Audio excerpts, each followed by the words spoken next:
Anda kembali bersama kami di Sapa Indonesia Malam. Saudara, Presiden Joko Widodo mengklaim tidak ada satupun kebijakan penanganan pandemi yang inkonstitusional. Jokowi menyebut kebijakan penyelamatan dari krisis selalu didasarkan pada pertimbangan cermat, terukur, dan sesuai hukum.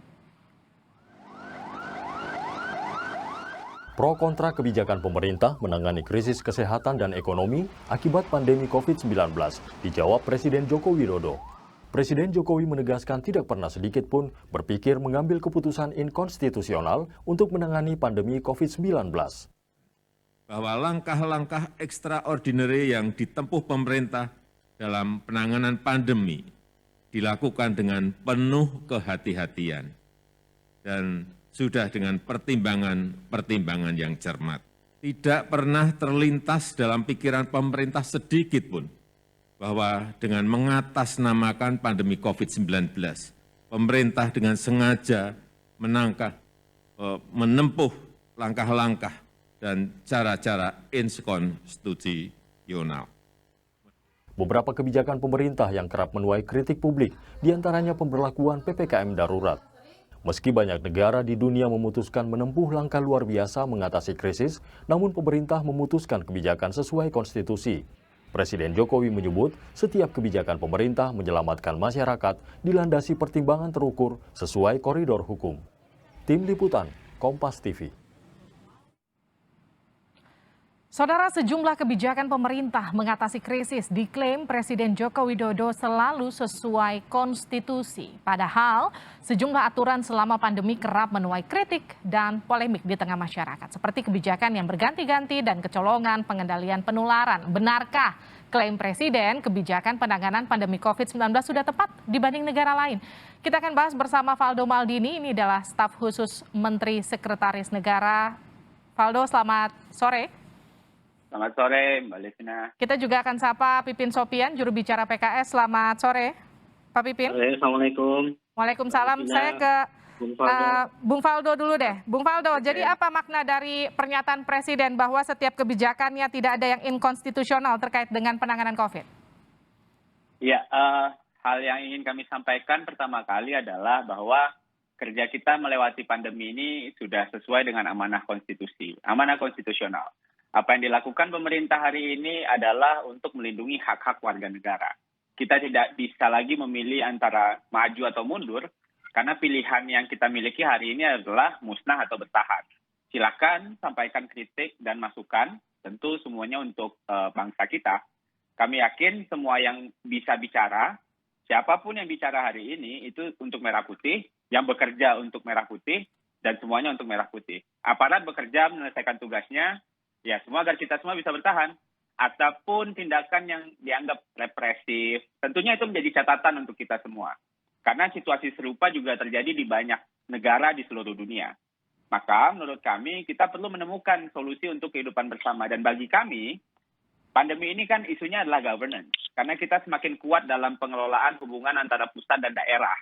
Yang dari PSBB bentuknya desentralistis gitu ya, kita menuju PPKM yang bentuknya terpusat gitu loh. Dan kita bisa lihat hasilnya hari ini, karena untuk menghadapi Omikron, kita jauh lebih kuat hari ini. Terkendali, terkoordinasi, serta terjadinya pemerataan kapasitas pemerintahan di seluruh Indonesia. Jadi ini adalah tugas konstitusional pemerintah, melindungi hak seluruh warga negara. Dan di sini kami tekankan, pemerintah juga nggak mau gitu, ada PPKM dan PPTM dibatasi. Kita semua tuh pengen normal gitu. Tapi sekali lagi, ini juga dalam rangka melindungi hak-hak warga negara kita. Kira-kira begitu Mbak maknanya. Iya, tapi kemudian apa yang kemudian mendorong Presiden harus mengklaim bahwa kebijakan mengatasi krisis ini tidak inkonstitusional? Kenapa kemudian Presiden harus menyatakan hal tersebut di muka forum? Sekali lagi, ini adalah kerja yang harus kita yakinkan bahwa dalam mengerjakan tugas-tugasnya, pemerintah selalu berpegang pada konstitusi. Yaitu tujuan kita bernegara apa? Kan ada di sana untuk melindungi segenap warga negara Indonesia. Salah satunya dari 4 tujuan kita bernegara. Jadi, segala kritikan dan masukan yang ya belakangan juga sering sekali muncul gitu ya, semuanya untuk kita semua. Dan ini tidak ada hal-hal yang di luar dari bagaimana konstitusi kita bekerja, bagaimana kita harusnya menjaga tujuan kita bernegara. Jadi tidak ada masalah. Jadi semuanya itu masih dalam kerangka kita kehidupan berbangsa dan bernegara. Oke, Kang Pipin, betulkah tidak ada yang tidak inkonstitusional? Ya, saya kira Mas Faldo ya, saya kira kita harus membuka mata dan hati kita bahwa di saat pandemi ini banyak kebijakan oportunis yang diambil oleh pemerintah. Saya mengatakan bahwa pernyataan Pak Jokowi jauh panggung daripada api. Ini bentuk dari politik cuci tangan Pak Jokowi ya. Kalau saya ingin melihat lebih luas dari hanya sekedar penanganan COVID, PPKM yang saat ini menjadi salah satu bahasan. Tetapi lebih dari itu, sejak awal kita melihat publik disuguhkan misalnya atas nama pandemi, kemudian undang-undang disahkan secara ugal-ugalan. Atas nama pandemi, penegakan hukum ditegakkan tebang pilih. Atas nama pandemi, 56 pegawai KPK berintegritas kemudian diberhentikan. Saya melihat begini Mbak, fenomena yang disampaikan oleh Pak Jokowi ini ada 3 hal. Yang pertama, yang tadi saya sebutkan bahwa fenomena ini adalah politik cuci tangan. Yang disampaikan oleh Pak Jokowi tidak sesuai dengan faktanya. Yang kedua adalah ini bukti bahwa memang DPR sebagai lembaga yang diberikan sebagai minoritas hanya 50 anggota tidak bisa head to head dengan para pendukung pemerintah. Dan yang ketiga sebetulnya ada harapan, ada ekspektasi bahwa independensi dan juga integritas hakim-hakim MK yang menjaga konstitusi ini masih terjaga dengan baik. Banyak undang-undang, termasuk undang-undang Cipta Kerja, mengkonfirmasi sikap benarnya PKS menolak undang-undang Cipta Kerja, dan baru dalam sejarah pembentukan MK, baru saat ini MK membatalkan satu undang-undang secara bersyarat ya sejak pendirian MK, bahwa ini cacat formil. Jadi Mas Faldo saya kira perlu merenung ya, apakah memang di backstage-nya Pak Jokowi ini kurang tim analisis atau seperti apa begitu. Jadi kami sangat menyayangkan bahwa tadi ketika undang-undang kebijakan dikeluarkan tidak dilakukan perencanaan yang baik. Banyak cacat perencanaan yang kita lihat, banyak cacat tindakan yang kita lihat, banyak ketidakkonsistenan dalam penegakan hukum. Bagaimana mungkin satu kegiatan kerumunan itu ditegakkan hukum, tapi kegiatan kerumunan yang lain tidak ditegakkan hukum. Jadi penegakan hukum menjadi PR bagi kita. Yang kedua adalah bagaimana proses undang-undang yang saat ini dibahas di DPR. Kemarin undang-undang Ibu Kota Negara hanya 42 hari dibahas. Hanya beberapa jam tim panja membahas undang-undang IKN itu dan kemudian itu disahkan. Ini ugal-ugalan, secara formil bermasalah dan secara material juga bermasalah. Kami yakin undang-undang IKN ya, kami sangat berharap nanti ke depan hakim-hakim MK ini mengadili secara adil, dan tentu ini akan berdampak pada distrust publik kepada masyarakat. Jadi ini PR buat Mas Faldo yang dulu di tim Pak Prabowo dan saat ini di tim Pak Jokowi ya, untuk mengevaluasi bagaimana tim perencanaan ya, bagaimana tim hukum di Pak Jokowi ini sehingga masyarakat betul-betul bisa ada kepastian hukum yang jelas ya. Dan sebetulnya apa yang dilakukan oleh Pak Jokowi memang sangat near politis. Kebijakan-kebijakannya mungkin bisa jadi, maksud saya bisa jadi tidak akan head to head dengan DPR secara substansial atau secara signifikan, karena semua kekuatan di DPR itu pro terhadap kebijakan Pak Jokowi. Jadi saya kira ini menjadi PR bagi kita semua. Jangan sampai atas nama pandemi semua undang-undang itu diberangus secara ugal-ugalan, substansinya dibahas secara asal-asalan. Publik tidak diberikan kesempatan untuk memberikan masukan, padahal saluran Zoom seperti ini sangat luar biasa begitu. Bisa mengundang siapapun dan dimanapun begitu. Tetapi karena sudah menjadi kepentingan, ya ini adalah politik cuci tangannya Pak Jokowi. Bung Faldo, politik cuci tangannya Pak Jokowi. Ya, sebenarnya kita memastikan bahwa bangsa ini sedang berjalan di jalur yang tepat. Ya, terima kasih kepada Pak Pipin yang sudah berbicara. Kami sudah menjawab semuanya sebenarnya apa yang menjadi keresahan Pak Pipin gitu. Karena semua saluran aspirasi warga kita terbuka. Dan jangan lupa bahwa Pak Jokowi juga mempercepat dan meminta RUU TPKS dipercepat. yang selama ini dijegal oleh PKS. Karena undang-undang ini untuk melindungi anak-anak kita, saudari kita dari kekerasan seksual. Dan semua dalam rangka melindungi seluruh warga negara. Karena Presiden ingin memastikan hak warga kita ini terlindungi. Namun selama ini juga dijegal. Nah, kami ini orang pemerintahan, bukan orang politik. Jadi selama masih sesuai aturan, kita jalan. Karena itulah jaminan kita agar tercapainya keadilan bagi seluruh warga negara kita. Kira-kira begitu. Jadi saya kira ini misleading apa yang disampaikan oleh Bung Faldo ini ya, bahwa PKS menjegal RUU TPKS ini sangat tidak tepat ya. Apa yang dilakukan oleh PKS adalah memberikan early warning, jangan sampai kita melegalkan free sex, kemudian melegalkan satu perbuatan perzinahan dengan mengatasnamakan RUU TPKS. Kami lebih besar dari itu. Jadi kami ini hanya 50. Mas Faldo mau mengesahkan RUU ini kapanpun bisa saja begitu.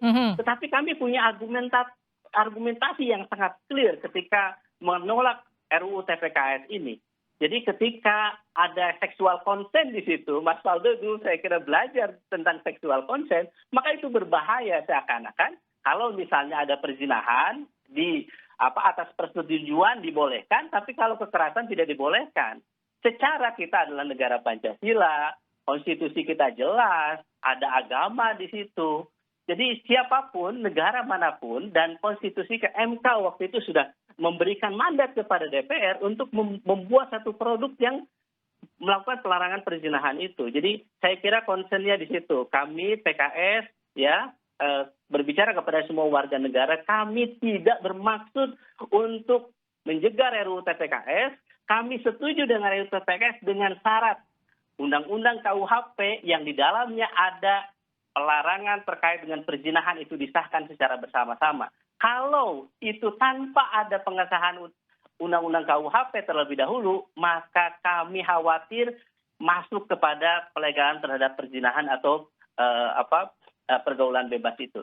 Oke, Jadi tadi ada beberapa poin. Ada politik cuci tangan, ada juga undang-undang yang disahkan ugal-ugalan. Tadi itu sudah kita bahas, tapi bagaimana dengan penegakan hukum yang tebang pilih? Ini juga salah satu poin dari Kang Pipin yang juga belum dijawab oleh Bung Faldo. Nanti kita akan bahas usai jeda di Sapa Indonesia Malam.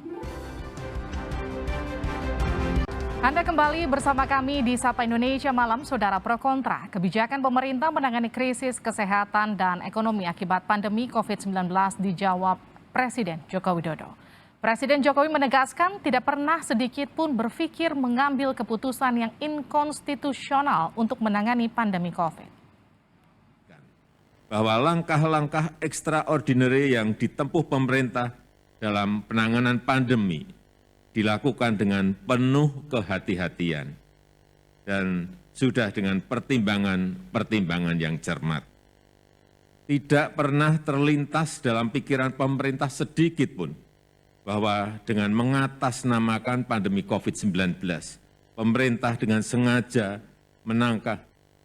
menempuh langkah-langkah dan cara-cara inkonstitusional. Saudara, sejumlah kebijakan pemerintah mengatasi krisis diklaim Presiden Joko Widodo selalu sesuai konstitusi. Padahal sejumlah aturan selama pandemi kerap menuai kritik dan polemik di tengah masyarakat, seperti kebijakan yang berganti-ganti dan kecolongan pengendalian penularan. Benarkah klaim Presiden kebijakan penanganan pandemi COVID-19 sudah tepat dibanding dengan negara lain? Kita akan kembali membahas hal ini bersama dengan Faldo Maldini, staf khusus Menteri Sekretaris Negara, dan juga Pipin Sopian, juru bicara dari PKS. Bung Faldo, tadi ada beberapa poin yang disampaikan oleh Kang Pipin, diantaranya soal politik cuci tangan Pak Jokowi, undang-undang disahkan ugal-ugalan selama atau atas nama pandemi, dan juga penegakan hukum yang tebang pilih selama masa pandemi. Silakan dijawab. Iya, sebenarnya dari menyambung diskusi tadi, ruang aspirasi itu kan dibuka gitu. Bang Pipin bilang sendiri, buktinya PKS masih bisa menolak UU yang secara substantif melindungi warga negara. Padahal PKS tadi juga dibilang hanya 50 orang. Jadi kita itu di pemerintah bekerja dengan amanat konstitusional. Dan amanahnya adalah melindungi warga negara. Itu kami kerjakan, meski dijegal dengan berbagai alasan.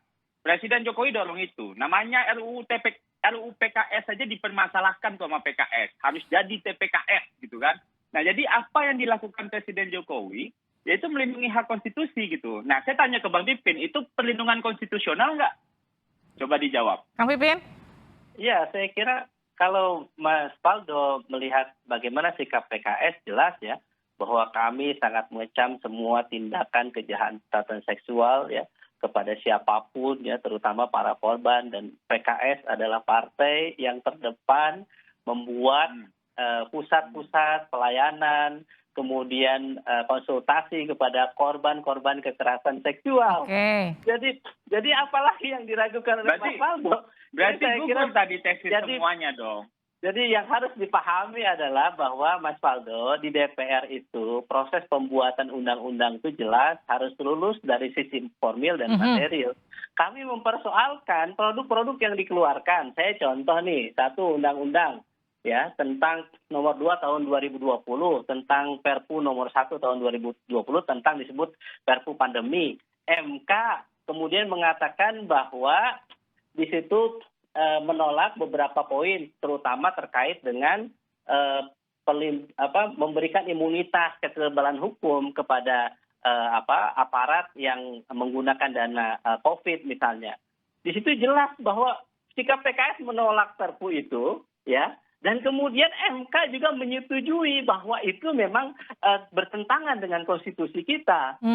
Kemudian Undang-Undang Cipta Kerja juga demikian. MK mengatakan bahwa inkonstitusional bersyarat. Jadi bagaimana cara berargumentasinya Mas Faldo? Bahwa banyak kebijakan, bahwa itu undang-undang itu, kebijakan itu dibahas bersama. Presiden harusnya menyadari, seperti undang-undang IKN, ya.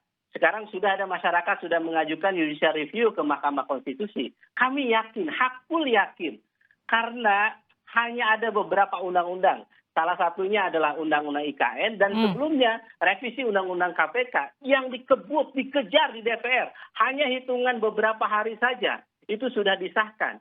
Bagaimana kita bisa berharap satu produk undang-undang yang memiliki kualitas, berdampak secara keseluruhan bagi masyarakat, ya, di mana seharusnya masyarakat terlibat untuk mengetahui kenapa kita harus pindah, apakah masyarakat itu setuju atau tidak kepindahan ibu kota negara itu, begitu. Apakah harus saat ini dan apakah harus dikejar ugal-ugalan seperti yang sekarang dilakukan oleh pemerintah Pak Jokowi dan juga DPR. Jadi saya kira ini menjadi pertanyaan besar ketika mengatakan tidak ada niatan tetapi melakukan tindakan di mana itu bertentangan dengan konstitusi kita.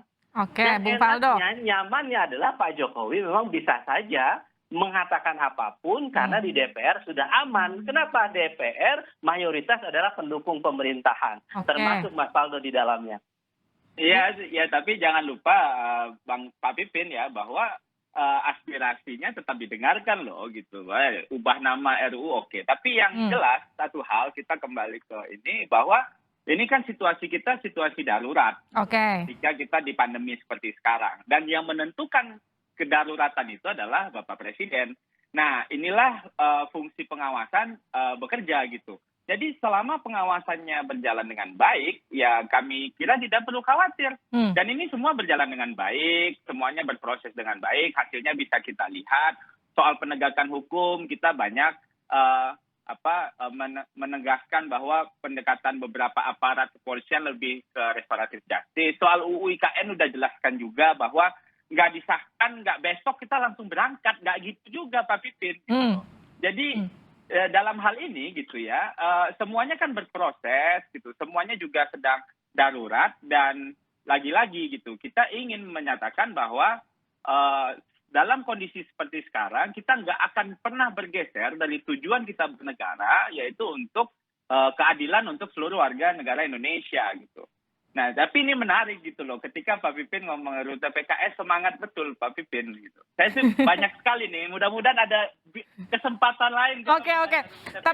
Tapi Kang Pipin, kita fokus soal bagaimana penanganan pandemi yang dilakukan pemerintah selama COVID ini ada di Indonesia. Apakah betul semua penanganan pandemi yang dilakukan pemerintah sudah dengan pola yang paling tepat atau kebijakan yang paling tepat menurut Anda?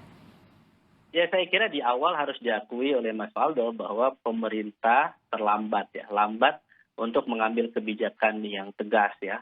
ketika di awal-awal, kemudian kesini saya kira ada perbaikan ya, meskipun tadi perbedaan, perubahan, inkonsistensi dalam pengambilan keputusan, kemudian membuka keran tenaga kerja asing masuk, kemudian warga negara asing masuk ke Indonesia begitu ya. Dan saya kira pada poin itu kita harus akui bahwa kita banyak kecolongan. Jadi kita tidak mengantisipasi sejak dini bahwa kejadian Omikron juga negara-negara lain sudah banyak ya, dan kita kembali terlambat untuk merespon mengambil kebijakan ini.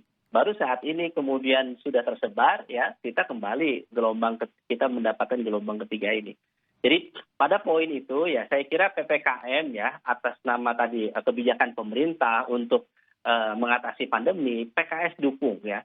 Selama tadi konsisten ya, kemudian betul-betul tidak ada muatan di situ upaya untuk misalnya dari sisi penegakan hukum hanya tebang pilih, hanya yang pro kepada pemerintah, hukum itu seakan-akan tidak ada, tetapi bagi yang bertolak belakang dengan pemerintah, hukum itu sangat tajam gitu ya. Banyak penegakan hukum seperti kemarin misalnya kita melihat yang pendukung pemerintah sungguh dengan enaknya misalnya mengusik rasa primordialisme kita, tidak diproses atas nama kekebalan anggota dewan. Tetapi yang lain ketika masuk ke isu primordialisme kemudian diproses secara hukum. Saya kira hukum ini harus tegak bagi siapapun. Kebijakan apapun yang harus dilakukan adalah dilakukan secara konsisten dan tegakkan seadil-adilnya bagi siapapun. Baik untuk pendukung Mas Faldo maupun yang kontra dengan Mas Faldo. Ayo Bung Faldo.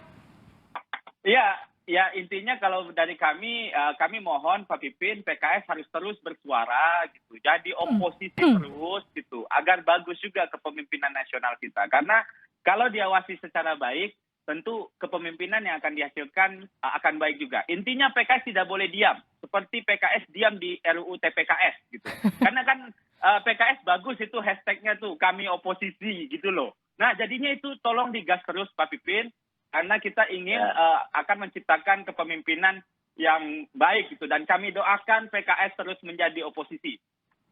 Ya, saya supaya kira terus juga pemerintah ada yang mengawasi saya nitip Mas Faldo ya, semua kebijakan Pak Jokowi, pemerintah ini berdampak sangat luas. Dari sisi ekonomi, saya kira pengangguran kita semakin meningkat, 7,1 kemudian 9,1. Dampak kebijakan juga adalah terkait dengan 56 para punggawa KPK itu dibiarkan itu saja, dipindahkan, ya diberhentikan, kemudian atas nama TWK diberhentikan, tetapi dimasukkan juga ke kepolisian. Ini sangat ironi, di mana Pak Jokowi posisi pada waktu itu, padahal Komnas HAM, Omnibus Law sudah Komnas HAM memberikan rekomendasi agar itu dibatalkan oleh Pak Jokowi, tetapi itu tidak dilakukan. Saya kira beberapa undang-undang yang dikeluarkan secara ugal-ugalan, masa Pak Jokowi tidak tahu? Masa Mas Faldo diam-diam saja? Ini nanti akan jadi catatan. Kita akan lanjutkan nanti perbincangannya di kesempatan selanjutnya. Terima kasih dulu telah bergabung bersama kami. PKS, oposisi. Kami oposisi. Amin. Mantap. Terima kasih Mas Faldo. Baik, terima kasih telah bergabung bersama kami Bung Faldo Maldini, staf sus dari Mensesnek. Terima kasih juga Kang Pipin Sopian, jubir dari PKS. Terima kasih telah bergabung bersama kami di Sapa Indonesia Malam.